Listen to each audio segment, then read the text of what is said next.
Voilà, monsieur, bonsoir. Nous inaugurons dès ce soir une série d'émissions, des entretiens spéciaux avec les 12 candidats à l'élection présidentielle du 12 octobre prochain. Il est question pour nous de veiller à l'équité, l'égalité, surtout à apporter du nôtre pour la bienveillance de la démocratie camerounaise. Pour ceux des candidats qui ont déjà répondu, nous allons donc tout de suite commencer avec ce soir le candidat du PCRN, Cabral Liby.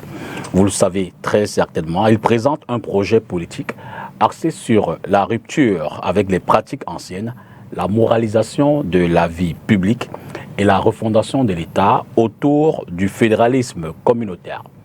Un programme qui s'articule justement avec 7 grands axes que nous allons explorer avec lui ce soir. Cabral Liby, bonsoir. Bonsoir à vous, monsieur Dipita Tango, et bonsoir à vos nombreux téléspectateurs que j'ai le plaisir de retrouver. Je ferai président honorable Cabral Liby. Que vous aurez raison, à tous les coups. D'accord. Cabral Liby, c'est mon patronyme. D'accord. Honorable, c'est le titre que l'on donne aux députés. Président, c'est ce que je serai indiscutablement au soir du 12 octobre 2025. On le verra bien. Déjà comme président, comme dirigeant d'un parti politique, le PCRN. On le verra bien. Alors, en une phrase forte, quel est le cœur de votre programme politique pour le Cameroun que vous proposez à l'occasion de cette élection du 12 octobre? En une phrase, c'est ceci. Une fois que nous sommes élus le 12 octobre 2025, notre objectif est qu'enfin, dans ce pays qu'est le Cameroun, chaque citoyen goûte aux délices de la richesse que Dieu nous a si gracieusement accordée dans cette nation. Parce que, hélas, jusqu'ici, et cela a marqué les 43 ans qui sont en train de s'écouler, la majorité des Camerounais vivent avec le sentiment, pour certains, que le Cameroun est pauvre, pour d'autres, que jamais ils ne goûteront au bonheur, et que ce sera l'apanage toujours de quelques mains, de quelques personnes, d'un groupuscule, d'un clan qui a pris le pays en otage. Cela participe d'ailleurs un peu de ce que nous appelons l'impuissance apprise, une forme d'émasculation de citoyenneté qui pousse les gens à la résignation, à l'abandon et qui densifie l'obsession de l'ailleurs. Parce que lorsque vous apprenez quand même que 50 000 de nos compatriotes pour la seule année 2024 ont obtenu des visas pour un seul pays qu'est le Canada, et vous vous rendez d'ailleurs compte que certains parmi eux sont des fonctionnaires, parfois des ingénieurs, parfois des médecins, vous vous dites qu'il y a un vrai problème au Cameroun, et ce problème, il est connu. D'accord. C'est que l'horizon ne porte plus l'espoir. Quand vous parlez de rupture avec les habitudes actuelles, de quoi s'agit-il concrètement? C'est déjà en partie ce dont je viens de vous parler. Ça peut être l'air philosophique, mais ça commence toujours par là. C'est psychologique. C'est déjà une rupture avec la perception de l'État. Mais la première, si vous voulez, allons-y concrètement, c'est que l'État protecteur, l'État doit véritablement devenir un protecteur. L'État, à sa création, à ses émanations originelles, avait une vocation d'être, selon les théories y afférentes, dont les pères ou les auteurs sont Jean-Jacques Rousseau, Thomas Hobbes, pour ceux qui s'intéressent à ce type de littérature. L'objectif de l'État, c'était de nous servir d'abri, de nous servir de secours, de nous servir de recours. Et au Cameroun, hélas, la perception globale que les gens ont de l'État, c'est que c'est quelque chose de lointain, c'est quelque chose de spoliateur, c'est quelque chose d'intimidant, c'est quelque chose d'oppresseur, c'est quelque chose d'écrasant. Pourquoi? Parce que le service public, et on va beaucoup plus en profondeur dans le concret, parce que le service public est défaillant. Parce qu'en fait, vous et moi, nous n'expérimentons, nous ne touchons l'État que par le service public. Et là, parfois, service public, ça peut paraître un gros mot. Il y a 2 types de services publics. Et moi, j'aime m'attarder principalement sur les services publics administrés. C'est-à-dire que la sécurité, vous et moi, là où nous sommes assis là, nous savons que notre sécurité est assurée par l'État. Nous le savons, c'est imprimé en nous. C'est pour cela que s'il y a un différend qui survient, ben, le réflexe spontanément que nous avons, c'est d'aller vers la police ou la gendarmerie, parce que c'est le rôle de l'État. C'est d'ailleurs un service public que l'État exerce exclusivement. Bon, c'est vrai, vous me direz, il y a une partie de la sécurité, notamment la sécurité privée, qui est privatisée. C'est pour ça que ce que nous appelons communément les vigiles, qui sont des agents de sécurité privée. C'est un petit aspect de la sécurité, en tout cas de notre sécurité, et qui a été privatisé. La justice, la défense nationale, mais la santé, l'éducation. J'ai cité la justice tout à l'heure. Quelle est la perception que les gens ont de notre justice? Ben, pour beaucoup, elle ne rend pas justice. D'accord. Là, ce sont les constats. Là, non, là, oui, vous m'avez posé la question. Donc, je vous parle des services publics, je vous ai parlé de la justice, de l'éducation, de la sécurité, de l'alimentation même. Essayons donc d'aller rubrique par rubrique. Parlons gouvernance et lutte contre la corruption.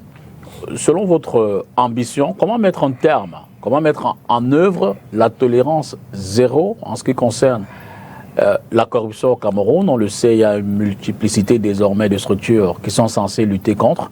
Mais on a le sentiment que plus il y en a, plus elle est enracinée. Quel est votre programme, votre proposition pour défaire ce système, cette gangrène qui définitivement est comme rentrée aussi bien dans la fonction publique, mais au-delà aussi? Alors, dans l'ouvrage que nous avons rendu public en août 2024, qui est intitulé « Ce que j'ai vu, le manifeste de la rupture et du progrès », l'éradication de la corruption est le tout premier chapitre. Parce que pour nous, c'est la mère de tous les maux, de tous les fléaux. Si nous ne l'éradiquons pas, nous ne pourrons rien faire. Alors, comment éradiquer la corruption? Très concrètement, il faut d'abord faire de la codification à droit constant. C'est-à-dire? La codification à droit constant, c'est qu'il faut mettre un terme au caractère éparse des dispositifs de lutte contre la corruption. Parce qu'au Cameroun, le moins qu'on puisse dire, c'est qu'il y a une multitude de dispositifs de lutte contre la corruption. Je ne suis même pas sûr qu'on pourrait les citer tous. Mais essayons. Il y a les cellules locales de lutte contre la corruption dans tous les ministères. Il y a le programme national de gouvernance. Là, on est dans l'administratif. Il y a le ministère du contrôle supérieur de l'État qui dispose en son sein d'un organe de lutte contre la corruption. Vous avez la CONAC, Commission nationale anticorruption. Commission nationale anticorruption. Vous avez la Chambre des comptes. Vous avez déjà le code pénal qui existe depuis longtemps. On a en plus des tribunaux de droit commun qui existent et du code pénal. On a même créé un tribunal criminel spécial. Vous avez maintenant, avec la collaboration des organismes internationaux, mais je l'ai même oublié, le Cameroun a ratifié la convention de Mérida, qui est la convention des Nations Unies de lutte contre la corruption. Vous avez même des programmes financés par l'Union européenne, comme le programme CHOC, Change Habits and Oppose Corruption, changer d'habitude et s'opposer à la corruption. Vous avez l'Agence nationale d'investigation financière, et j'en oublie certainement. Tous ces dispositifs existent, traduisent même dans une certaine mesure, de façon faciale, une forme de volonté politique. Mais c'est des organismes qui fonctionnent chacun en regardant dans sa direction et qui de toute façon sont même inopérants in fine. Parce que la plupart de ces organes, en tout cas une bonne partie d'entre eux, lorsqu'ils ont fait des constats, je vous parlerai par exemple du rapport de la Chambre des comptes ou du rapport de la NIF, ils les transmettent au président de la République qui décide donc si oui ou non il va y donner une suite. Et nous savons ce qui se passe souvent, il n'y a pas de suite.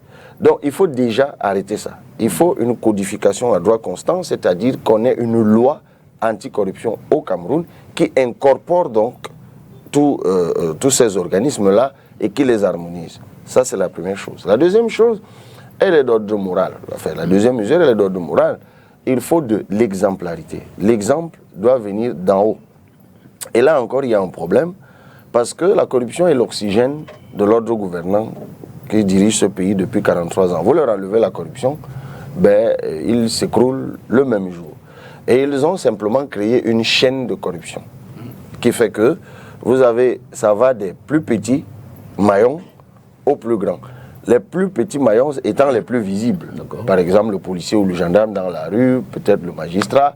Là, c'est la corruption dont on parle le plus parce que celle-là, les gens l'expérimentent au quotidien. Mais en fait, ce n'est pas elle qui est la plus grave. Les maillons les plus forts de la corruption sont invisibles.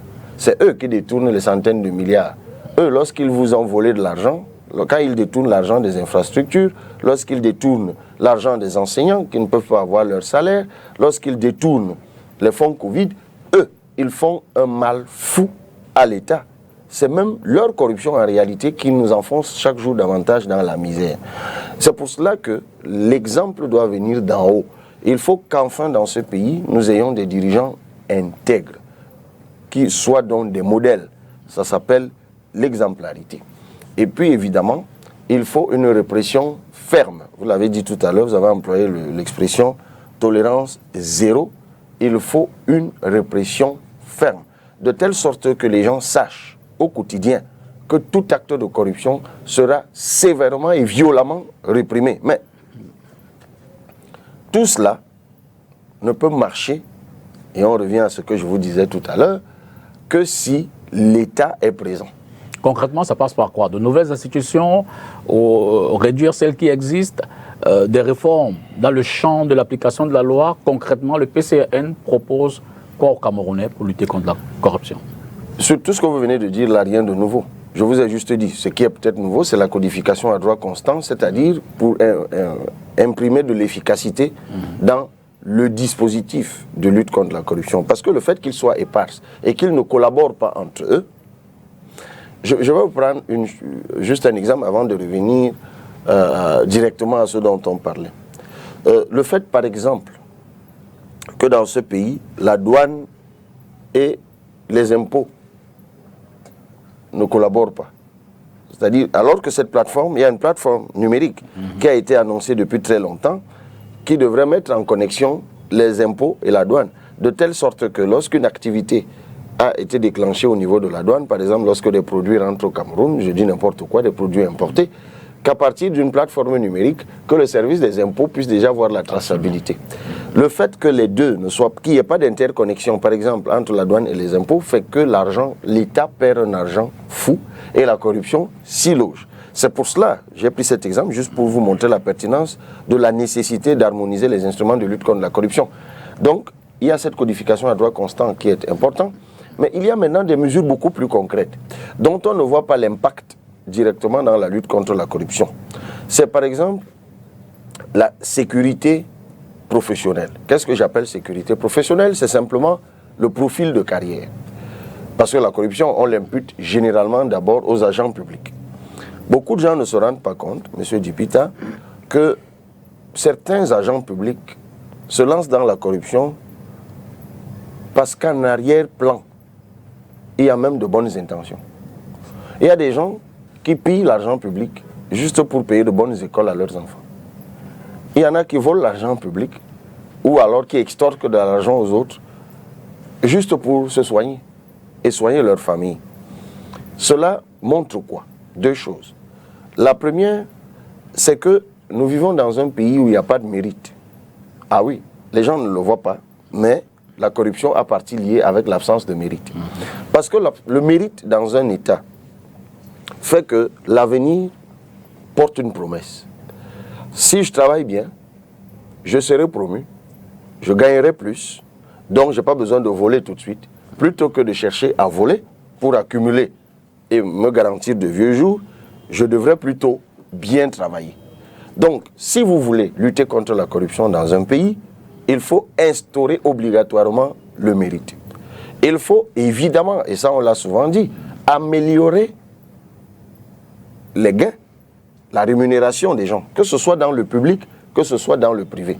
C'est pour cela que nous nous alignons sur la proposition des principales centrales syndicales du Cameroun qui, elles, proposent la revalorisation du SMIC, le salaire minimum interprofessionnel généralisé, de 41 000, je ne sais plus à combien maintenant, à 150 000 francs CFA. Les centrales syndicales parlent de 150 000, nous parlons de 140 000, donc nous allons même moins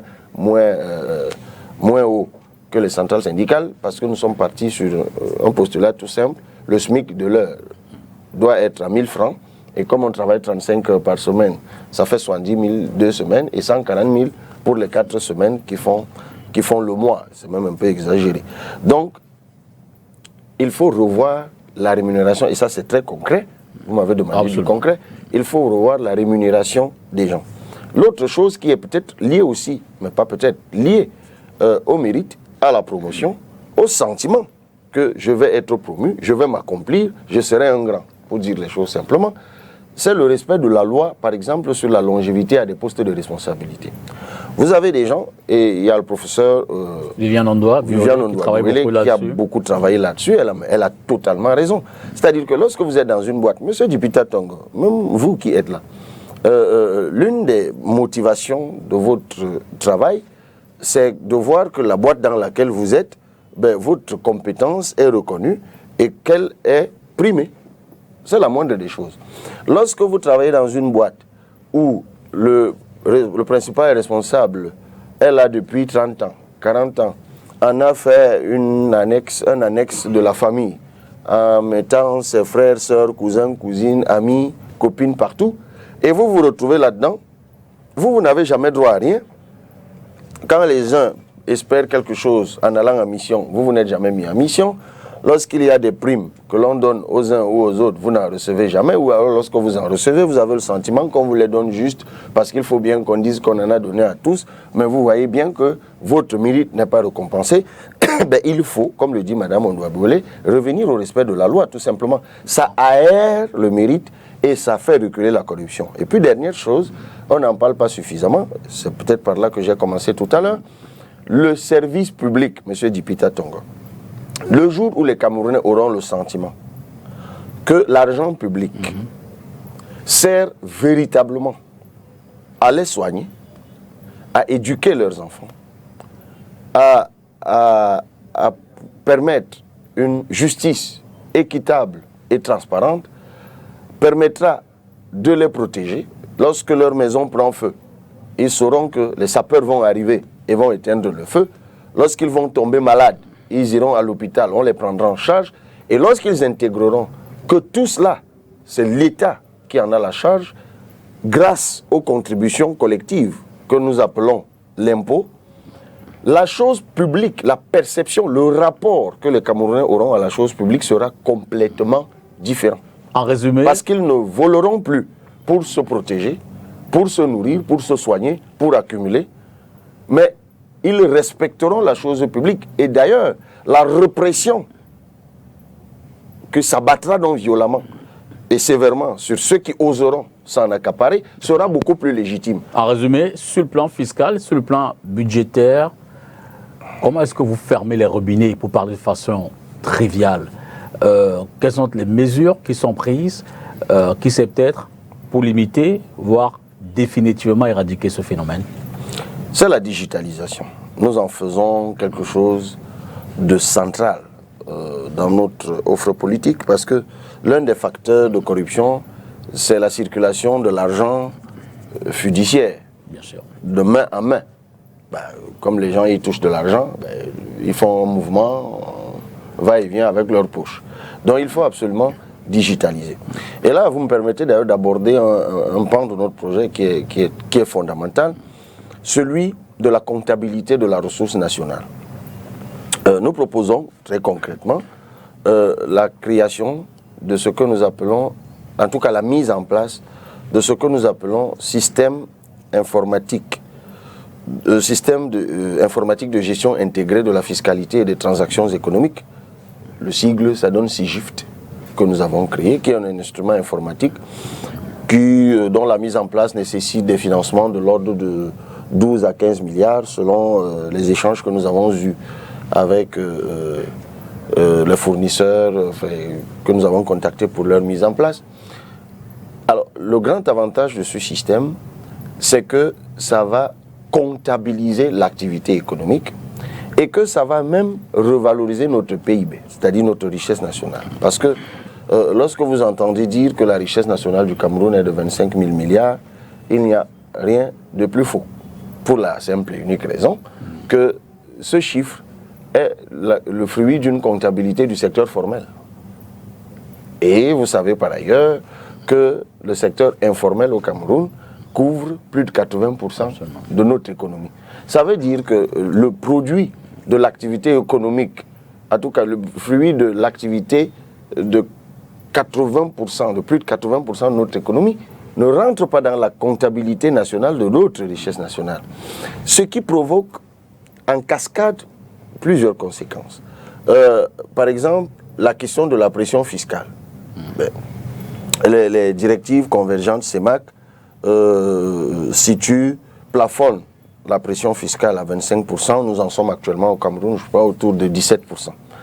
Mais en fait, avec le SIGIFT, dont je vous parlais tout à l'heure, première chose, ça réduit drastiquement la corruption parce que désormais, toutes les transactions sont traçables, numérisées, donc traçables, il n'y a plus possibilité de magouille.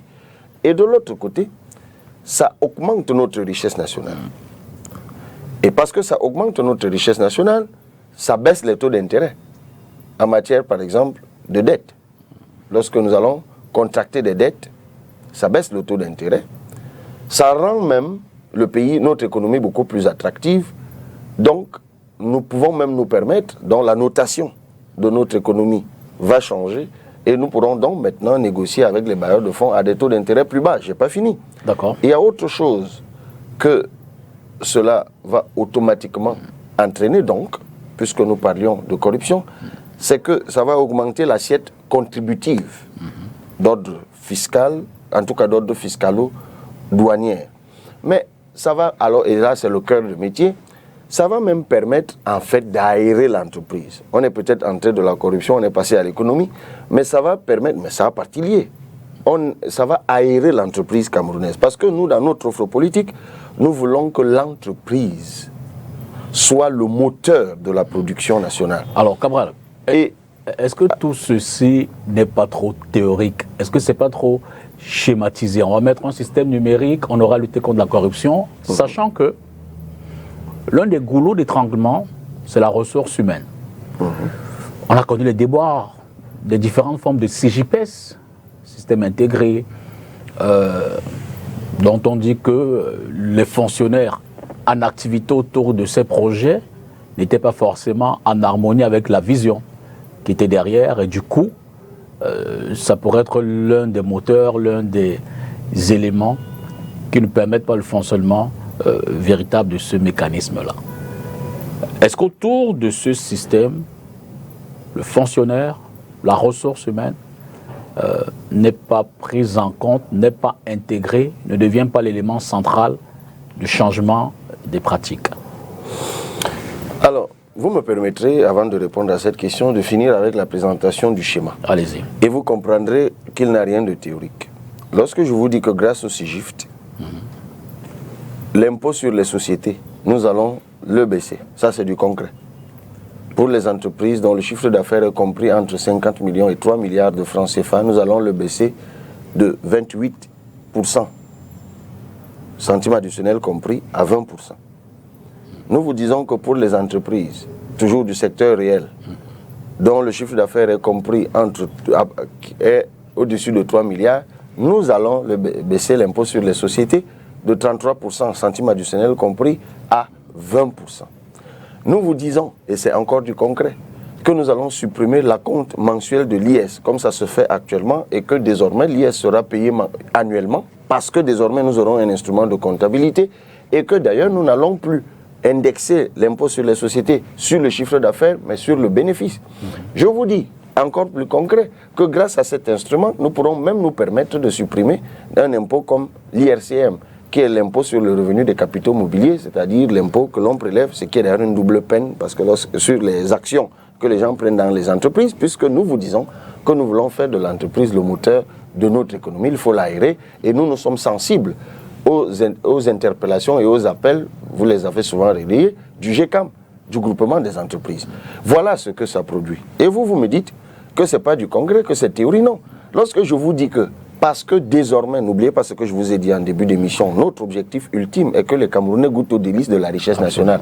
Et que je vous dis que lorsque j'arrive, je vais octroyer 2 milliards de francs CFA immédiatement à chaque commune du Cameroun pour régler les urgences routières, régler les urgences alimentaires, régler les urgences hospitalières et scolaires. Ça, c'est du concret. Lorsque je vous dis que grâce à la richesse nationale que nous allons amasser, je peux me permettre de donner à chaque élève du Cameroun, à chaque rentrée, un chèque scolarité de 10 000, à chaque étudiant, un chèque scolarité de 25 000, c'est pour permettre aux Camerounais de goûter la richesse de leur pays. Et vous me dites que les Camerounais qui vont, je n'en doute pas un instant, accueillir tout cela avec joie, avec bonheur, en se disant, mais tiens, enfin, dans ce pays, on a un État qui est à notre service. Enfin, nous aussi, nous avons droit aux délices de la richesse nationale. Et vous me dites que ce sont ces gens-là qui vont s'opposer à ça. Mais je n'en crois pas un seul instant. Je crois aux Camerounais, moi. D'accord. Il ne faut pas s'arrêter à la physionomie comportementale du Camerounais d'aujourd'hui. Eux, ils appellent ça résilience, c'est pour se moquer des gens. Le Camerounais a une capacité d'adaptation, mais ça, nous le disons constamment, qui est extraordinaire. Pourquoi on salue cette capacité d'adaptation? Parce que le Camerounais, nonobstant toutes les difficultés auxquelles il a été confronté, nonobstant la misère dans laquelle, le désarroi, le déboussolement dans lesquels cet État a plongé les Camerounais, dans leur grande majorité, les Camerounais ont trouvé de la ressource intérieure et intellectuelle pour s'adapter et vivre, et continuer à vivre. Donc, moi, je vais vous étonner, monsieur Dipita Tongo, en vous disant que dans la préparation de notre projet de société, je vais vous l'avouer, nous avons travaillé avec des Camerounais de plusieurs horizons et de plusieurs bords, et dont certains sont même au cœur de l'appareil d'État. Et je vais vous dire que dans ce pays, tout le monde est comme en attente, en fait. Les gens sont en lévitation, en quelque sorte. D'accord. Ils attendent le jour où enfin le pays sera redressé, enfin ils pourront donner le meilleur d'eux-mêmes, enfin ils pourront se remettre à travailler patriotiquement pour leur pays. D'accord. En fait, nous sommes comme dans une forme de transition depuis quelques années, où les gens se disent, bon voilà, rien ne marche, rien n'avance, il n'y a pas de perspective, mais comme il faut quand même continuer à vivre, ben adaptons-nous. Adaptons-nous, ça veut dire quoi? Bon, il y a un vieux dicton de chez moi, je ne sais pas, peut-être qu'il existe chez vous aussi, qui dit que si vous allez dans le pays de quelqu'un, vous trouvez qu'on pousse quelque chose avec le pied, poussez aussi.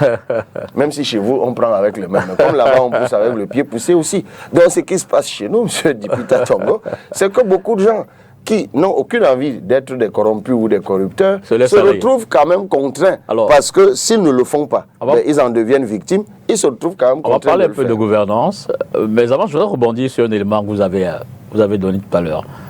2 000 milliards par commune. 2 milliards. À 2 milliards par commune. Oui. 720 milliards. Exact. Dès votre arrivée. Exact. Vous les prenez où? Ah ben, je viens de vous dire comment je les prends. C'est mécanique. D'accord. C'est mécanique. Et justement, il faut sortir de l'impuissance apprise qui consiste à dire aux gens qu'il n'y a pas d'argent au Cameroun. Non. Il y a de l'argent au Cameroun. Vous savez, ben, vous le savez très bien, je vous l'ai dit tout à l'heure. L'argent de l'État vient principalement de 3 sources. L'argent d'un État. Entendons-nous bien. La première source de financement d'un État, donc du service public, c'est nos contributions, vous et moi. C'est-à-dire que les impôts, les taxes. L'État prélève sur le bénéfice que vous et moi, nous engrangeons dans les activités que nous menons. En d'autres termes, si vous voulez créer de la richesse dans un pays, il faut créer du travail. Parce que c'est le travail qui crée le revenu, et quand il y a plus de revenus, il y a plus de contributions dans l'appareil d'État. Et vous qui avez parcouru ou lu notre projet de société, vous avez certainement vu ce que nous voulons faire, ce que nous appelons le multiplicateur industriel. C'est-à-dire, nous disons que plus jamais dans notre pays, une seule ressource naturelle ne sera exportée sans qu'elle n'ait connu au moins 2 transformations. C'est pour ça que nous pouvons nous permettre de dire que nous allons faire en sorte que 35% au moins de la commande publique soit satisfaite localement. Nous allons tout transformer. C'est pour ça que nous vous disons que nous allons complètement changer la politique agricole. Tiens, je suis dans votre question. Parce que nous avons quand même, je ne dis pas quand même, 7 2,2 millions d'hectares de terres arables, c'est-à-dire cultivables et labourables, et nous ne sommes même pas à 20% de leur exploitation. C'est pour cela qu'il faut un statut de l'agriculteur, une loi d'orientation agricole, c'est pour cela qu'il faut des lycées agricoles, et c'est pour ça que nous pouvons annoncer que nous allons créer au moins 180 unités de transformation pour créer de la farine locale à partir de patates, d'igname, de manioc, ainsi de suite, et non pas les mensonges des usines de transformation de manioc comme à Ebolova et tout ça. Tout ça, ce sera du passé. Et nous vous disons donc, avec l'instrument que nous allons mettre en place, le CIGIFT, nous allons faire passer la richesse nationale camerounaise du simple 25 000 milliards actuels à au mieux, au pire, au triple. Immédiatement. Ça va créer plus de ressources dans les caisses de l'État parce qu'on aura donc justement fermé les robinets. J'ai aimé l'expression que vous avez employée tout à l'heure. Il y aura donc plus de ressources dans les caisses de l'État et l'État s'en trouvera donc en capacité d'agir.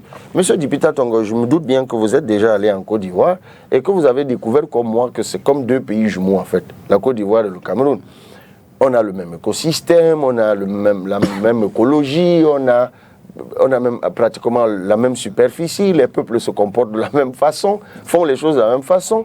Mais curieusement, en 2025, là, année en cours, le budget de la Côte d'Ivoire, c'est 15 000 milliards. Celui du Cameroun, c'est 7 500 milliards. Comment vous expliquez que deux pays de même niveau de développement, presque similaires en tout, l'un est le double du budget de l'autre? Ben, ça tient à ces détails, ça tient à la gouvernance, ça tient au management. Donc, c'est là la clé. Il faut qu'on arrête de mentir. Alors, là, je me suis arrêté sur la première source de financement, qui est l'impôt, qui est la douane. Et je vous dis même que nous baissons tout ça. Parce que si vous voulez créer du travail, l'une des choses que vous devez faire, M. Dipita Tongo, c'est de lever les barrières tarifaires à l'entrée, aux portes. Et la porte, c'est la douane. Et actuellement au Cameroun, allez, si vous avez échangé avec des opérateurs économiques, faire entrer certains types de machines au Cameroun, c'est énorme ce que vous devez payer. Et il y a des gens qui abandonnent parfois les choses au port ou qui abandonnent des projets parce que c'est hyper onéreux. Donc, première chose, douane, fiscalité. Deuxième source de revenus, ben, la commercialisation des ressources naturelles. Tiens, le Cameroun produit plusieurs ressources, a la chance, la grâce d'avoir plusieurs ressources naturelles. On parle du pétrole, on parle des minéraux, pour ne prendre que ce cas-là. Vous avez sans doute suivi l'affaire Glencore, et ça répondra à votre question, qui a été condamné à l'issue de la procédure contentieuse douanière. Je dis douanière, pas fiscale, parce que ça n'a pas encore commencé. Ils ont été, je suis entré en possession du procès verbal à l'issue de ce contentieux, où on leur demande de nous retrocéder un principal de 711 milliards de francs CFA, de ce qu'ils nous ont volé de 2006 à 2016, et ils sont frappés d'une amende de 10 000 milliards, un peu plus de 10 000 milliards, argent qu'ils n'ont pas contesté, sanctions qu'ils n'ont pas contestées au bout de 8 jours, qu'ils sont donc contraints aujourd'hui d'exécuter. Et cette exécution, notamment grâce à la convention de Mérida, nous pouvons la faire. Nous, État du Cameroun, nous pouvons saisir les comptes aujourd'hui de Glencore partout dans le monde et nous faire payer cet argent. Vous me demandez où est-ce que je vais aller prendre l'argent. Je vous dis concrètement où l'argent se trouve, où je vais aller le prendre. Parce qu'il y a quelqu'un qui m'a volé et qui doit me payer ce qu'il m'a volé. L'argent est là, il faut aller le prendre. Et puis le troisième élément, c'est aussi l'emprunt. L'emprunt, les partenariats. D'abord, avant même d'arriver à l'emprunt, les partenariats publics-privés. C'est très important pour réaliser des choses, pour faire de grandes réalisations, le vrai, hein, pas les grandes réalisations qui sont devenues de grands scandales dans notre pays. Par exemple, pour le multiplicateur industriel, vous avez absolument besoin d'énergie. Ça, c'est fondamental. J'embraye pour en parler. Pour vous construire des unités de production d'énergie, par exemple, nous, on compte le faire en fonds propres. Et je viens de vous dire comment on va trouver de la ressource. Mais vous pouvez le faire aussi avec des partenariats publics-privés à partir du moment où dans votre pays, la gouvernance est améliorée et que la justice est améliorée. Parce que pour que des investisseurs viennent chez vous, il y a des éléments qui sont importants. Il y a des éléments liés à la fiscalité, nous en avons parlé tout à l'heure. Il y a des éléments liés à la justice, j'espère que nous aurons l'occasion d'en parler. On en parle juste après les 2 points d'après. Oui, mais parce qu'il faut absolument réformer notre justice. On va parler justice et liberté. Réformer notre justice. Donc, ça va, l'attractivité du Cameroun va être augmentée, donc des gens pourront venir. Nous avons un potentiel hydroélectrique, ce n'est pas à vous que je l'apprendrai, qui est quand même de 23 000 MW. Nous en sommes en termes de production à peine 2500. nous sommes quand même le deuxième potentiel africain après la RDC et le 18e mondial. Il y a aujourd'hui, notamment dans les grands pays asiatiques, des entreprises qui font des merveilles dans le monde, notamment, je vous renverrai à non loin d'ici, en Éthiopie, où sur le Nil bleu, une entreprise chinoise vient de construire le plus grand barrage d'Afrique. Nous avons un potentiel, je n'ai pas fini, s'il vous plaît, nous avons un potentiel solaire et même un potentiel éolien. Donc là, c'est les PPP. Et puis la quatrième chose, je finis rapidement, c'est la dette, c'est les emprunts. Et oui, nous en sommes déjà, je crois, à 45% de notre PIB, exact. De notre faux PIB, tel que je vous l'ai expliqué tout à l'heure, je précise de notre faux PIB. Et selon les règles de convergence de la CEMAC, ce n'est pas alarmant, c'est ce que nous dit souvent le ministre des Finances, puisque nous pouvons aller jusqu'à 70%. Je pourrais le rejoindre dans la mesure où, effectivement, statistiquement, on peut dire qu'on a des marges d'emprunt encore. Enfin, on sait qu'il y a des grands pays dans le monde comme le Japon qui ont été à 110% de leur PIB. Le vrai problème de la dette camerounaise, c'est qu'elle est improductive. Enfin, nous en sommes arrivés, comble du scandale, à emprunter pour payer, pour rembourser d'autres dettes. C'est juste inimaginable. Mais dans un pays tel que nous allons le réformer, où l'économie sera aérée, où la gouvernance sera au rendez-vous, les taux d'intérêt vont baisser. D'ailleurs, je tiens à rappeler aux gens, contrairement à ce qu'ils peuvent penser, que même la dette se renégocie. C'est-à-dire que lorsque vous prenez le pouvoir dans un pays, vous pouvez décider de renégocier la dette que vous avez trouvée. Donc, vous m'avez posé la question, où est-ce que je vais trouver de l'argent? Je viens de vous dire les 4 sources par lesquelles nous allons retrouver de l'argent. Il faut que les Camerounais acceptent d'y croire. Terminons avec les questions de gouvernance. Vous êtes pour une limitation du mandat présidentiel. Oui, à 5 ans x 3. 5 ans x 3. 15 ans. En 15 ans, il faut désengorger aussi. Vous m'avez demandé où je prends l'argent, c'est très important de le dire. Ah ben, nous allons amaigrir l'État. Mais j'espère qu'on aura l'occasion d'en parler. Parce qu'il faut amaigrir l'État central pour ramener le pouvoir, y compris de production au niveau des régions. C'est pour ça que nous limitons d'ailleurs le nombre de ministères à 25. Absolument. Mais l'autre pan de cette question, c'est surtout au-delà de la présidence, le mécanisme de renouvellement de la classe dirigeante. Elle n'est pas que politique, elle est économique, elle est intellectuelle, je veux dire que quand on regarde notre environnement aujourd'hui, au-delà du politique, on a le sentiment que ce renouvellement n'est pas forcément systématique, n'est pas générationnel, il n'y a pas comme une forme de suivi. Il y a une initiative que vous prendrez dans ce sens-là? C'est tout à fait naturel. Ce que vous décrivez, c'est une forme d'immobilisme. Absolument. C'est une forme d'inertie. Oui, mais c'est logique. On a à peu près les mêmes qui nous dirigent depuis 43 ans. C'est un club d'amis et ils ont commencé très jeunes. Ils sont en train de vieillir ensemble. Donc, ne soyez pas étonnés de ce que ça ne change pas beaucoup et que ça ne bouge pas beaucoup. Moi, je vous dis que beaucoup de Camerounais talentueux sont en attente, sont en latence. Vous savez, j'ai reçu aujourd'hui, avant d'entrer dans votre studio ici, une lettre qu'un conseiller municipal du parti au pouvoir a adressée, il est donc Kolmetet, c'est dans l'Union ESSO, a adressé à son parti, parce qu'il est du parti au pouvoir. Et il leur disait, et je connais la personne parce que c'est un cadre très talentueux qui est dans un ministère de la place. Il est conseiller municipal du parti au pouvoir. Et il adresse une lettre à son parti en lui disant, écoutez, moi, c'est vrai que je suis du même parti que vous. Mais ceux qui nous dirigent là, il est temps qu'ils aillent se reposer. Moi, je soutiens la candidature de M. Cabral Libi. J'ai reçu ce document juste avant d'entrer dans votre studio. Je peux donner son nom puisque ça circule dans les médias. Vous allez certainement recevoir ça. Il s'appelle M. Pinon Ongba. Alors, voilà, il y a une ressource naturelle. Ne vous fiez pas, M. Dipita Tongo, aux apparences. Ce n'est pas parce que l'État, l'appareil d'État est otage d'un groupuscule de copains, de copines, parce que c'est pas parce que nous sommes sous le règne du népotisme, du clientélisme, de la cooptation injuste, que vous allez croire que non, ça se limite à ça. Notre appareil d'État est rempli d'hommes et de femmes de talent qui ne demandent qu'à être gouvernés par quelqu'un qui fixe un cap, qui affiche une vision claire. Et vous serez étonnés des prouesses que cet appareil d'État sera à mesure de faire. Moi, j'ai l'habitude de dire aux gens que je reste convaincu que lorsque je serai élu le 12 octobre 2025, je pourrais immédiatement commencer même à implémenter mon programme avec l'existant. Je parle du personnel étatique existant. Et puis n'oubliez pas, le Cameroun est l'un des rares pays au monde qui se prévaut quand même d'avoir une diaspora de près de 7 millions de personnes. C'est très important quantitativement, mais cette diaspora est aussi caractérisée par sa qualité.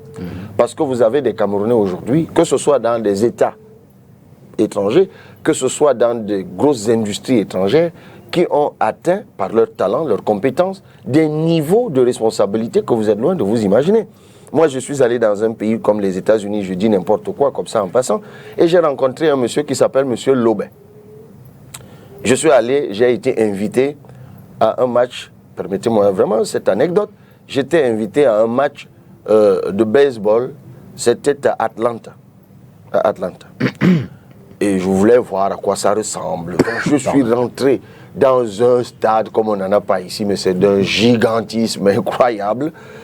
Et on me dit, mais tiens, vous êtes Camerounais? Je dis oui. On me dit, mais en fait, c'est un Camerounais qui gère tout le système informatique de ce stade. Je dis non, pas un Camerounais. Oui, mais enfin, il s'appelle monsieur Lobet. Et comme parfois les gens pensent que je suis du littoral, que je suis Douala, on s'est même empressé de me dire, mais c'est votre frère. Ah ben, je dis, de toute façon, c'est mon frère, il est Camerounais. Et j'ai trouvé un monsieur qui vous ressemble d'ailleurs étrangement, allez savoir pourquoi. Et il m'a fait visiter son lieu de travail. Mais c'est d'une technicité, d'une complexité que vous êtes loin de vous imaginer. Et c'est un petit Camerounais, parti de Douala ici, qui le fait. Ça veut dire qu'on a même des réserves dans la diaspora. C'est d'ailleurs pour ça que nous proposons la réforme du Code de la nationalité de 1968. Ça allait venir, mais j'anticipe, pour instaurer la plurinationalité qui nous permettra de capter cette diaspora, de capter les investissements de cette diaspora, les compétences de cette diaspora, avec un guichet diaspora que nous allons installer qui leur permettra à eux-mêmes ou à leurs relations qu'ils auront nouées là où ils sont établis, de venir investir au Cameroun. Et nous transformerons complètement la physionomie de nos ambassades pour qu'elles deviennent des postes avancés du rayonnement de notre diaspora à l'étranger. Justice et liberté. L'un des problèmes, ou alors l'un des mots fondamentaux, c'est cette question de séparation des pouvoirs. Vous annoncez un ensemble de réformes qui demandent certainement un dirigeant de poigne. N'y aurait-il pas, risque de dirigisme d'un président qui a besoin des résultats immédiats et qui essaie de mettre tout le monde au pas, le judiciaire, le législatif, pour avoir les lois évidemment, pour accélérer ces réformes et tous les autres pouvoirs. Alors, fort de cela, comment rendre la justice indépendante vis-à-vis du pouvoir exécutif, mais aussi qui sait peut-être des autres pouvoirs? D'abord, avoir du pouvoir, vouloir des résultats tout de suite, mettre tout le monde au pas, ce n'est pas du dirigisme. C'est du management. C'est de l'autorité. Et c'est ce dont les Camerounais ont besoin, et c'est ce que je leur promets. Mais on a assez blagué. On s'est assez amusé avec ce pays. Donc on a effectivement besoin de points, on a même besoin de sévérité. De chicotte. Mais vous serez le président. Vous savez, je serai un président fouettard. Qui apportera, d'accord. Je vous le dis tout de suite. Un président fouettard. C'est-à-dire que lorsque j'ai donné la ligne directrice, vous dérogez à la ligne directrice, vous êtes prévenu à l'avance. Vous savez, c'est comme j'aime souvent dire que je serai comme quelqu'un qui dirige un aveugle. Donc quand il y a une flaque d'eau, il lui dit il y a une flaque d'eau. Quand il va lui verser de l'eau, il lui dit bientôt vous allez sentir de l'eau tomber sur votre tête. C'est exactement ce qui sera fait. C'est-à-dire que j'aurai placé une ligne, j'aurai montré une direction, et les gens seront prévenus de ce qui va leur arriver au cas où ils sortent de la ligne. Donc ce qui s'abattra sur les gens ne sera pas nouveau puisqu'ils en auront été édifiés bien à l'avance. Il faut que cela soit bien clair. Maintenant, vous parlez de justice, notamment de l'indépendance de la justice. Et je vous disais tout à l'heure à un moment de notre échange qu'effectivement, on ne peut pas imaginer une attractivité économique d'un pays sans une justice performante et rassurante. On ne peut pas. Et nous voulons une justice efficiente, nous voulons une justice efficace, nous voulons une justice transparente, nous voulons une justice humaine. On peut y aller très clairement. Une justice efficace, c'est d'abord une justice de proximité. La loi qui organise la loi portant organisation judiciaire au Cameroun a déjà prévu, par exemple, l'exercice de tribunaux dans chaque commune du Cameroun, ce qui n'est pas le cas. Mais il le faut. Parce que lorsque la justice est loin, elle est mauvaise. Elle n'est plus juste. Et ça, c'est quelque chose qui urge. Lorsque quelqu'un qui a un différend doit parcourir des kilomètres, payer beaucoup d'argent, pour aller chercher à se rendre justice, ça peut le décourager. Ça bloque l'économie et ça crée un sentiment d'inquiétude permanent. Il n'y a pas de sécurité juridique. L'autre élément, je vous ai parlé aussi, la justice efficiente. C'est une justice, d'ailleurs efficace, on est encore au niveau de l'efficacité.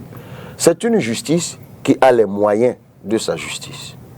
Ça veut dire un cadre de travail. C'est la priorité des priorités. Allez voir parfois à quoi ressemble l'espace dans lequel travaillent les magistrats. C'est juste parfois inimaginable.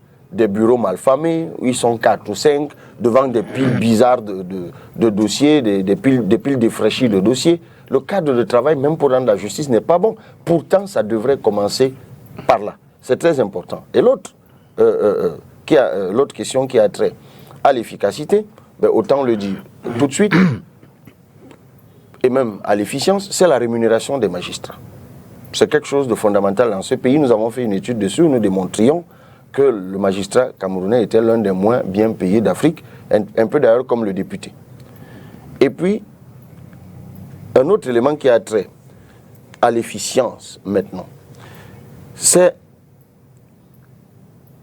comment je peux dire, l'indépendance. Bien sûr. Comment garantir l'indépendance? Ce que nous proposons, c'est déjà clairement la réforme du Conseil supérieur de la magistrature, qui elle-même sera indexée sur une autre réforme. Nous aurons en fait au Cameroun 3 ordres judiciaires, ou 3 ordres de justice. Vous aurez l'ordre de la justice judiciaire, l'ordre de la justice administrative et l'ordre de la justice des comptes. C'est quoi quels sont les changements fondamentaux? Ah oui, parce que, pour que je vous explique, actuellement nous avons globalement 2 ordres judiciaires. Nous avons la justice administrative et nous avons la justice de droit commun. Absolument. La justice de droit commun. Et on a même d'ailleurs la justice des comptes. Sauf que, on vous parle de 3 ordres judiciaires, mais ces 3 ordres judiciaires finissent par se retrouver. Parce que, finalement, au bout, qu'est-ce qu'on a? Parce qu'on a plusieurs paliers. Niveaux. Oui, mais voilà, on a plusieurs paliers. Il y a l'instance, l'appel, la cassation. Et où est-ce que on les appelle les niveaux de juridiction? Quand on arrive au sommet, on se retrouve pratiquement, bon, j'ai laissé la justice constitutionnelle de côté. On se retrouve finalement La cassation. Au même niveau. Exactement au même niveau.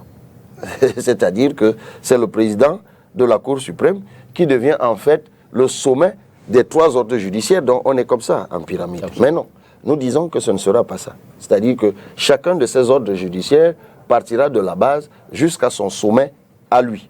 Ce qui va donc provoquer autre chose, c'est la réforme du Conseil supérieur de la magistrature, puisqu'il y en aura 3. Il y aura donc un CSM, Conseil supérieur de la magistrature, un CSM pour chacun de ces ordres. Et nous allons d'ailleurs changer la composition de ces CSM, parce que c'est là où ça se joue. Vous savez qu'aujourd'hui,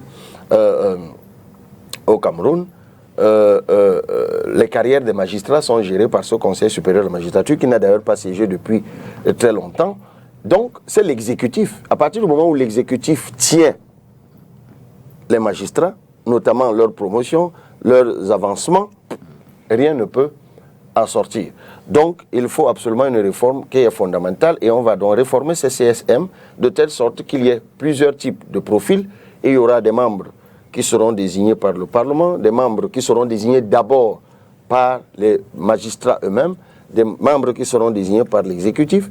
Et j'ai parlé du Parlement, j'ai parlé de l'exécutif et par leurs pairs et des membres qui seront issus de la société civile. C'est très important pour l'efficience de la justice. Et même dans le travail de la justice, il y a un certain nombre de choses. Et là, nous basculons globalement vers l'aspect de la transparence de la justice. Par exemple, la question des gardes à vue, il faut absolument la régler.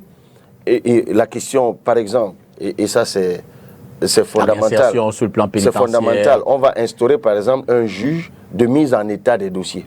Parce que nous avons un gros problème au Cameroun. Mais là, c'est un peu technique, il faut rentrer dans le travail judiciaire pour le comprendre. La mise en état des dossiers au Cameroun, c'est déjà un gros problème. Et le temps de la justice, il faut bien que dans ce pays, nous arrivions à un niveau, M. Djipita Tongo, où lorsqu'une affaire est enrôlée au Cameroun, qu'au bout de 90 jours, cette affaire ait été soldée, y compris même en appel. Cela est possible. Ça demande des moyens humains, ça demande des ressources matérielles, logistiques, mais il faut qu'on en arrive. Sur la question de la réinsertion des détenus. Mais là, on passe donc à l'humanité de la justice. Je vous ai dit tout à l'heure, l'humanité de la justice, mais j'en finis avec le côté de l'efficacité et même de l'efficience, parce que vous ne pouvez pas parler de la justice et ne parler que des magistrats. Il y a des auxiliaires de la justice. Nous proposons d'ailleurs, ce n'est peut-être pas visible tout de suite, mais c'est une réforme dans le chapitre de la rénovation de l'État que nous proposons. Nous allons dissoudre l'ENAM et créer 3 autres écoles. Tiens, il y aura l'école de l'administration et du management, l'école de l'économie et des finances, l'école de la magistrature et des professions judiciaires. Ça fait 3 écoles. C'est pour cela que vous ne pouvez pas imaginer la réforme de la justice en ne parlant pas de ces auxiliaires qui sont notamment les avocats, qui sont les huissiers, qui sont les notaires et autres.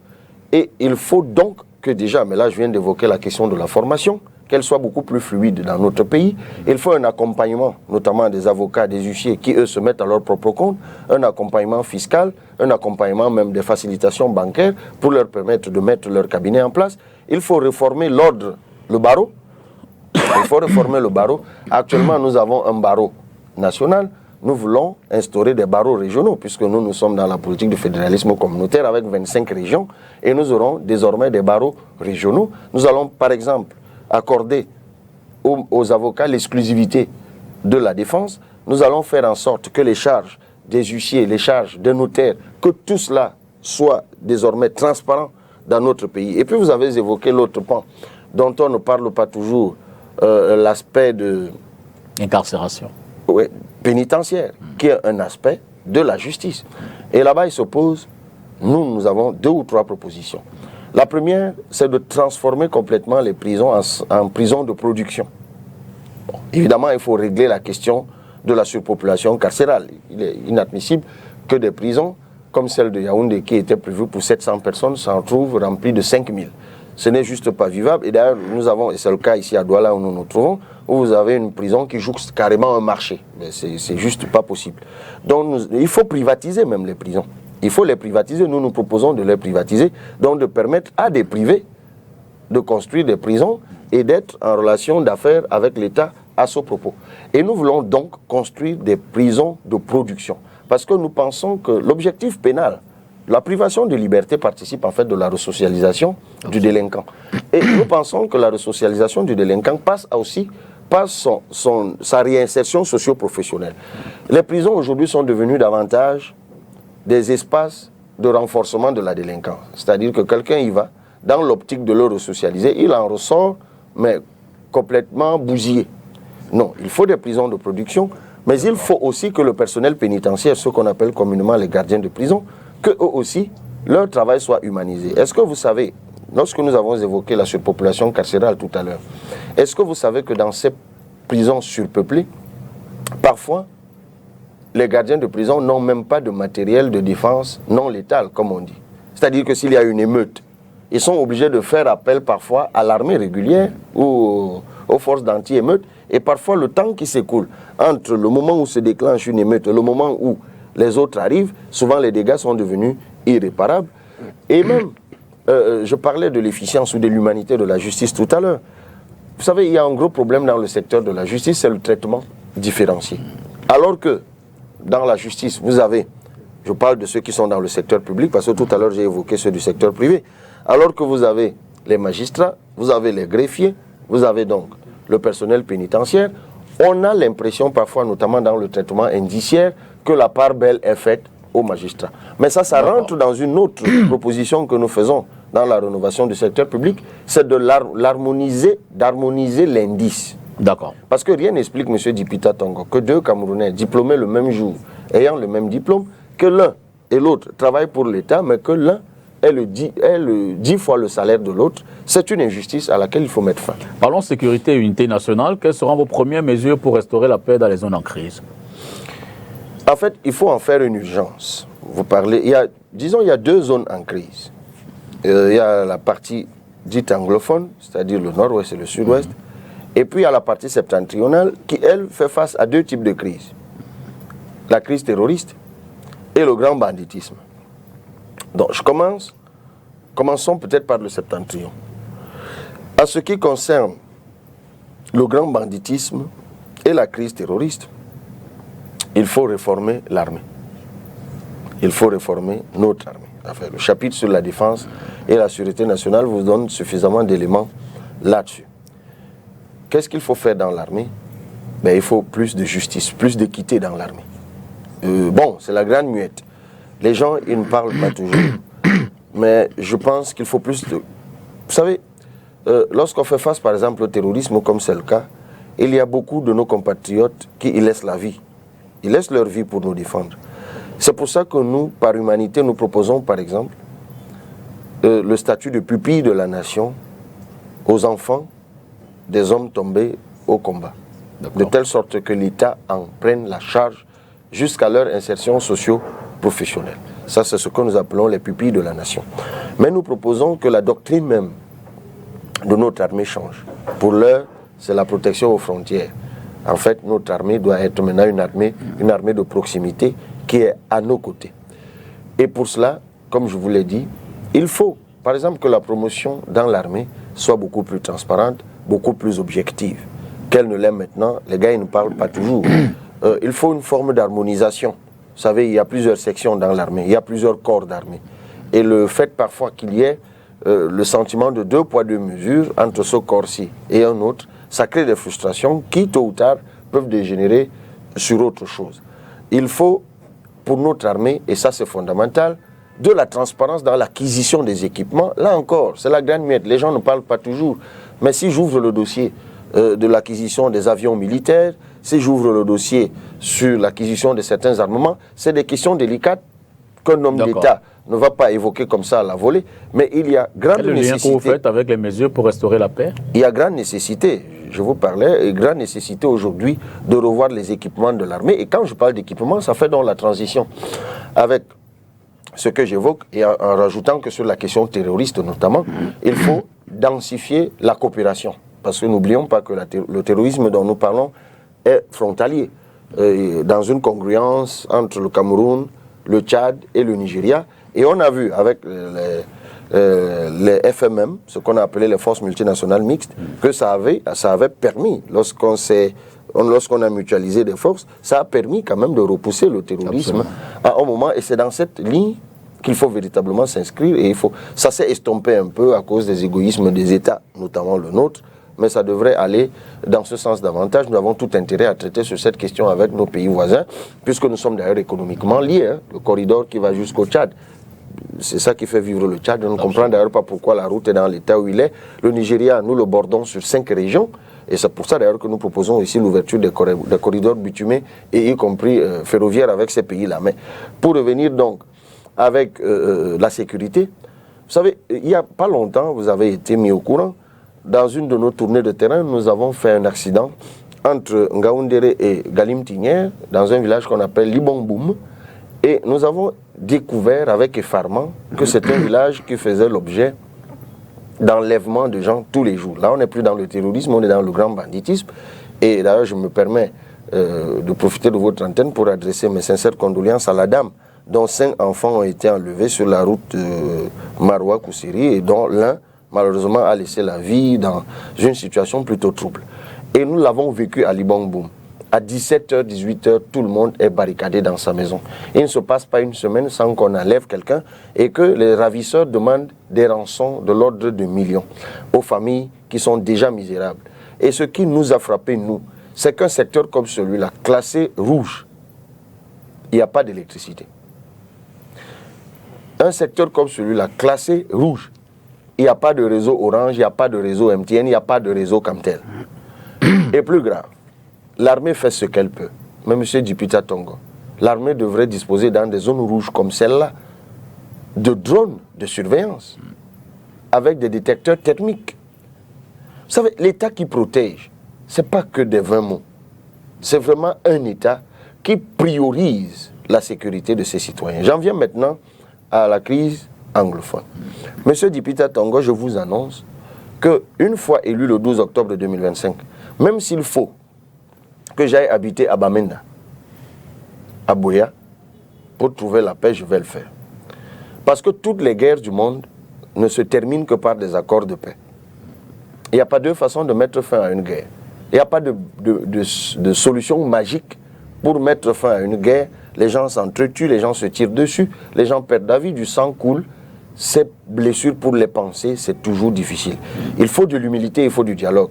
C'est pour cela qu'à la suite du grand dialogue national de 2019, auquel j'ai participé avec bonheur dans la commission des déplacés internes, j'avais d'ailleurs, paix à son âme, comme président de commission, le cardinal Christian Toumi. Même s'il faut organiser 10 autres grands dialogues nationaux, n'importe où sur le territoire national, avec d'autres acteurs, je le ferai. Parce qu'il faut absolument trouver et négocier avec les concernés les voies de la paix, qui consisteront, une fois qu'on aura déposé les armes, ramener les déplacés internes chez eux et surtout prendre des dispositions spéciales et urgentes pour les réintégrer chez eux. Ça, c'est le plus urgent. Mais pour solutionner définitivement la crise anglophone, nous pensons qu'il faut régler déjà la question linguistique. C'est-à-dire qu'il faut vraiment que l'on relègue au passé cette affaire de moi je suis francophone et moi je suis anglophone. Et pour régler ce problème, n'oublions pas que le français et l'anglais, vous et moi, nous ne l'apprenons qu'à l'école. À la vérité. Donc, si vous voulez régler le problème de français et de l'anglais, c'est à l'école qu'il faut aller le régler parce que moi, je vous dirais que dans ma famille, quand je suis né, avant d'aller à l'école, d'ailleurs moi j'ai eu, mon père était enseignant de français et le français était formellement interdit dans sa maison jusqu'à ce que l'enfant aille à l'école. Donc mes premiers balbutiements en français, je les ai commencés quand je suis allé à la maternelle et d'ailleurs chez lui, on n'allait pas à l'école avant 4 ans. Chose que je trouve effectivement intéressante. Donc, qu'est-ce qu'il faut faire à l'école, M. Dipita Tongo? C'est de systématiser l'apprentissage concomitant du français et de l'anglais. Je suis élu le 12 octobre 2025. Dès la rentrée 2025-2026, j'instaure que dès la maternelle, on apprendra simultanément le français et l'anglais.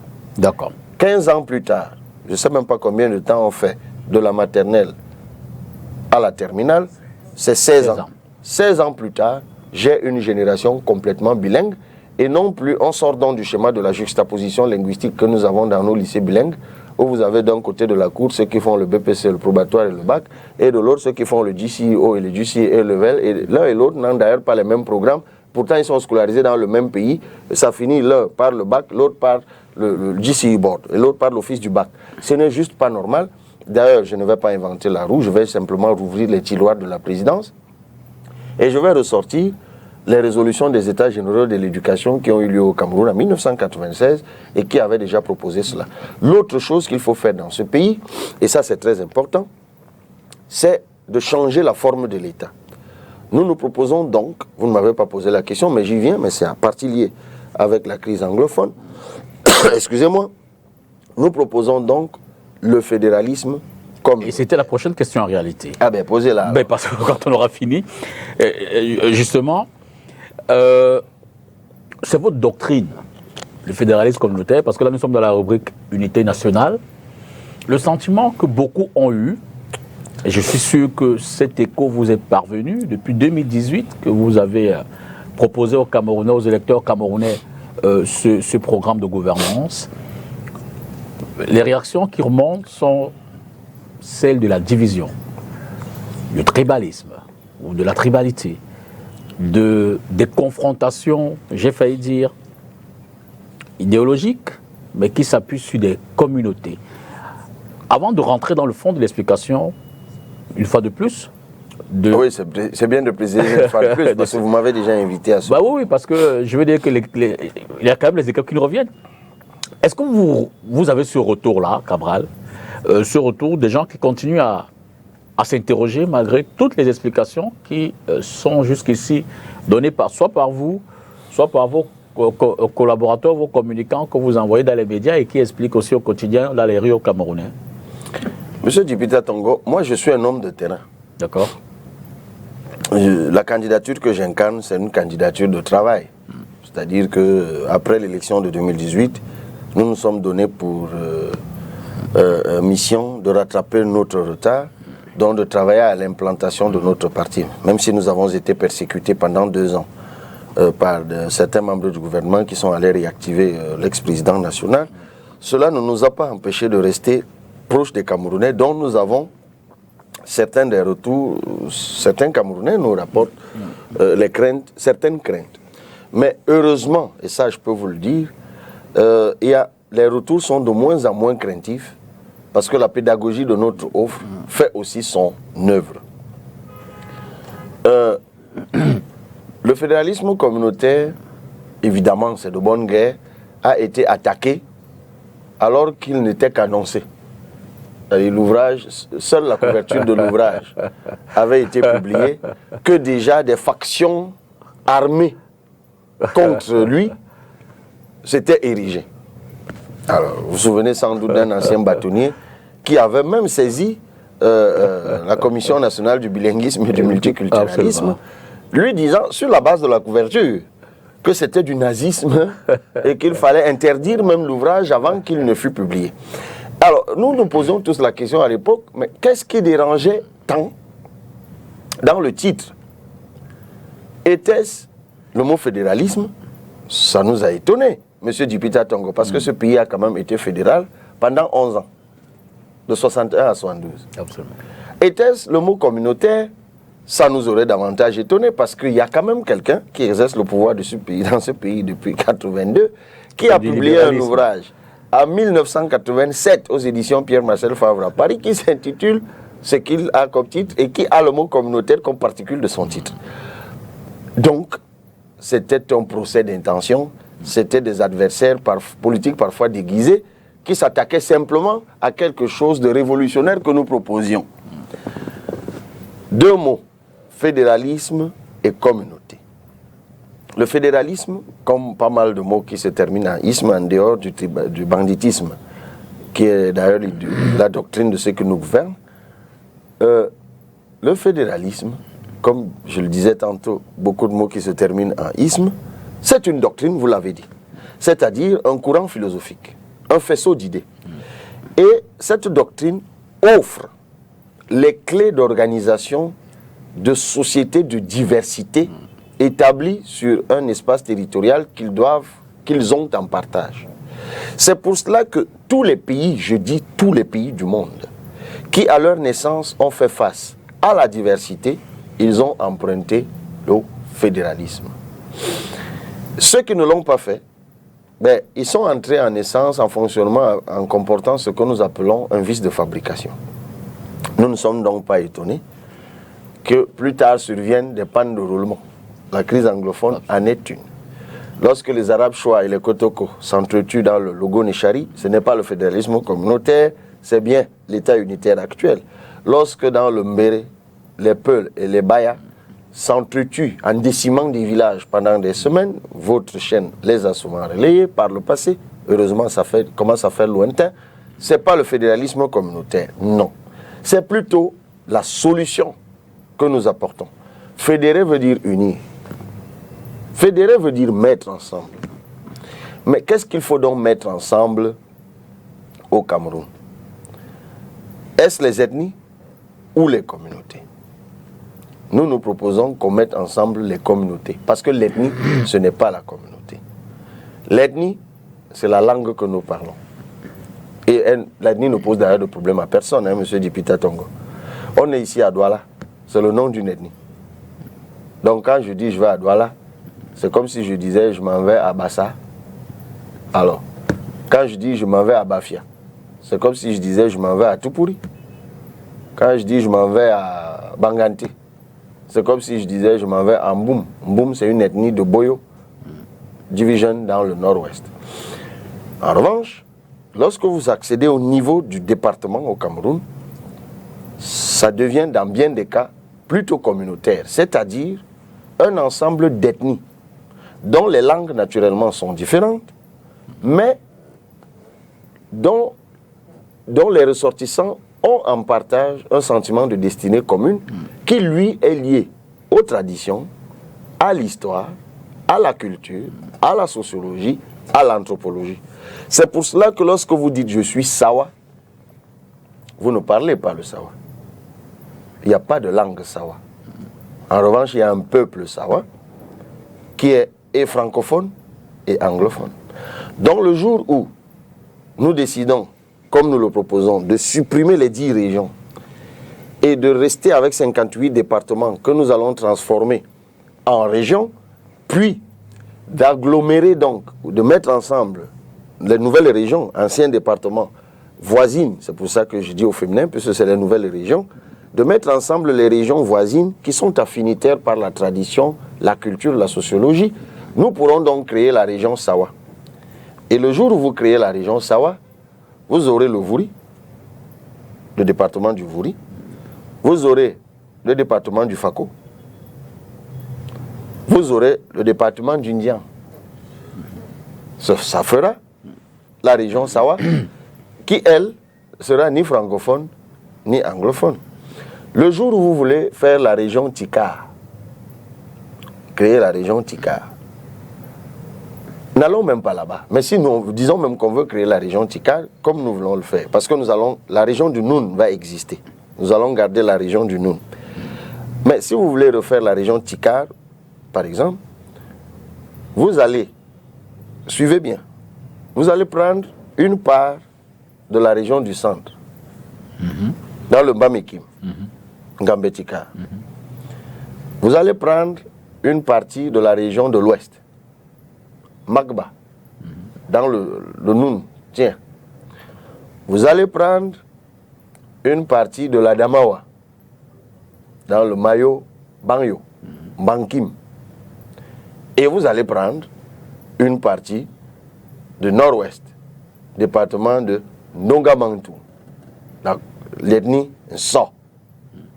Vous avez la région Tikar, elle n'est ni francophone, ni anglophone. Mais géographiquement éparse. Mais absolument pas. C'est justement ça le problème. C'est le prolongement géographique. Prenez le cas de la région Tikar dont je viens de vous parler. Prenez la région Tikar. Les Tikars sont dans une zone contiguë de 4 régions. Ils sont à un seul endroit, les Tikars. Un seul. Sauf qu'à l'endroit où eux, ils sont, ceux qui traçaient les régions, les ont éclatés en 4 régions. Donc eux, ils sont là. Ils sont nés là. Ils ont toujours été là. Mais ils se retrouvent du jour au lendemain dans 4 régions. Donc quelqu'un va rendre visite à son frère de l'autre côté, dans l'autre village. On lui dit que non, vous n'êtes plus dans la région du centre, vous êtes maintenant dans la région du nord-ouest. Ça n'a juste pas de sens. Et c'est pour cela que parfois, quand nous présentons ça, les gens croient que quand nous donnons ces exemples, tout ça est éparse. Mais non. Si vous prenez le peuple Bafout, qui se retrouve et dans la Menchoum, et dans la Mezam, ben, dites-moi, qu'est-ce qui va se passer?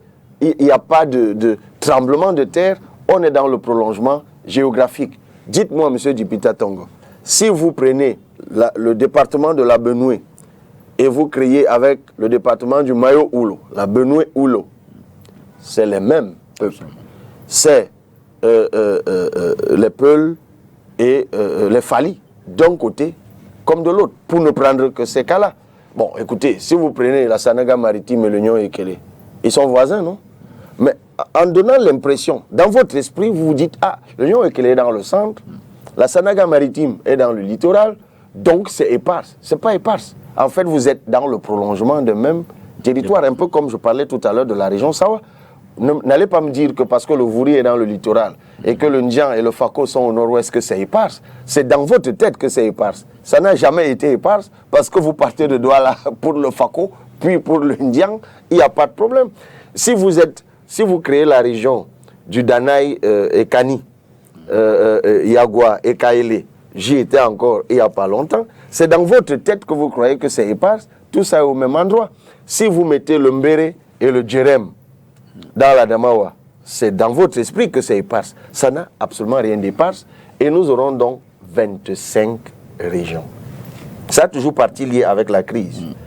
Parce que, rappelez-vous de ce que je vous ai dit tout à l'heure, on a déjà réglé la question linguistique, puisque le français et l'anglais sont appris concomitamment à l'école. Mais qu'est-ce qu'on fait des 25 régions? Et c'est là, M. Dipita Tongo, que ce pays deviendra une puissance. Parce que nous allons appliquer ce que nous appelons la décentralisation aboutie. Nous permettrons donc à chaque région de se développer, de recevoir les moyens de se développer grâce à sa spécificité. Est-ce que vous vous doutez bien qu'une région comme la région Sawa, qui est peuplée de l'eau, va être la partie du territoire où tout ce qui a trait à la pêche, tout ce qui a trait à l'industrie de l'eau, tout ce qui a trait à l'industrie de l'océan, y compris si on veut créer une université des sciences de l'eau, c'est de ce côté qu'il faudra aller là créer. On arrivera même à un point où, comme ça se fait dans un pays qui maintenant, je vous le dis donc, je n'ai pas inventé la roue, dans un pays comme l'Afrique du Sud, qui applique déjà le fédéralisme communautaire, ça c'est en Afrique, ou l'Espagne, la Belgique, ça c'est en Europe, on pourra même mettre les régions en compétition. Et c'est ce jour, lorsque chaque région du Cameroun recevra les moyens de se développer à partir de sa spécificité, que le Cameroun, qui en sera dans le réceptacle, deviendra une puissance. Et je termine par une chose que beaucoup de gens ne voient pas, qui, elle, est liée à l'élection présidentielle. En fait, de façon larvée, l'élection présidentielle est aussi une guerre de positionnement des communautés. Bien sûr. Il y a, par exemple, des candidats, ils démissionnent, comme on l'a vu il n'y a pas longtemps, des candidats qui ont démissionné, non pas avec pour but de gagner l'élection présidentielle, mais de gagner le suffrage d'une partie du pays. Partie septentrionale, pour ne pas la nommer. Pourquoi? Parce que le centralisme a fini par créer le sentiment que c'est lorsque un des miens ou l'un des nôtres est au pouvoir que nous aussi, nous aurons droit au bonheur. Du coup, l'élection présidentielle est devenue en fait une guerre communautaire qui ne dit pas son nom. Dans bien des cas, ce n'est pas systématique. Bon, pour nous qui venons des groupes minoritaires, ça se ressent moins. Ben pour ceux des candidats qui sont issus des groupes plutôt à assiette majoritaire, ça se ressent beaucoup plus. Pourtant, le remède de ça, c'est la décentralisation aboutie, que j'emprunte d'ailleurs dans un pays de fédéralisme modélisé, les États-Unis. Et pour que les gens comprennent bien, j'aime toujours prendre cet exemple banal, que les États-Unis, c'est l'un des rares pays au monde où un père et son fils sont devenus présidents. C'est l'un des rares pays au monde où un homme et sa femme, les Clinton, voulaient être présidents. Pourquoi cela est possible? En fait, parce que globalement, les Américains s'en foutent. L'Américain normal, au quotidien, vit en fait dans son État. Washington n'est pas sa priorité. C'est son État qui est une priorité. Et chacun des États a une capitale. Et surtout a à sa tête un gouverneur. Donc si je suis californien, le gouverneur de ma région est californien. Et c'est lui qui gère mon quotidien de californien là-bas. Donc mon quotidien n'est absolument pas géré par Washington. C'est pour cela que le jour où vous aurez une région Sawa, puisque je suis à Douala, et que Sawa sera président de région, et que ce Sawa aura les moyens de développer la région Sawa, et que toutes les attentes, en tout cas la majorité des attentes de Sawa seront satisfaites par son président de région, en fait Yaoundé deviendra accessoire dans les esprits des gens. Et que Cabral Dibi puis son épouse occupe et tout dit là-bas, bon, les gens diront ok, tant qu'à faire. Alors pour terminer. Mais aujourd'hui c'est juste inimaginable. Décentralisation aboutie, fédéralisme communautaire, est-ce que ce jeu de mots ne crée pas aussi la confusion dans la compréhension de votre... Aidez-moi à comprendre à quel niveau? Je vous renvoie la question. Non, il n'y a pas, de mon point de vue, de confusion quelconque à avoir. Le fédéralisme communautaire est une idéologie qui vise à créer le vivre ensemble entre les communautés.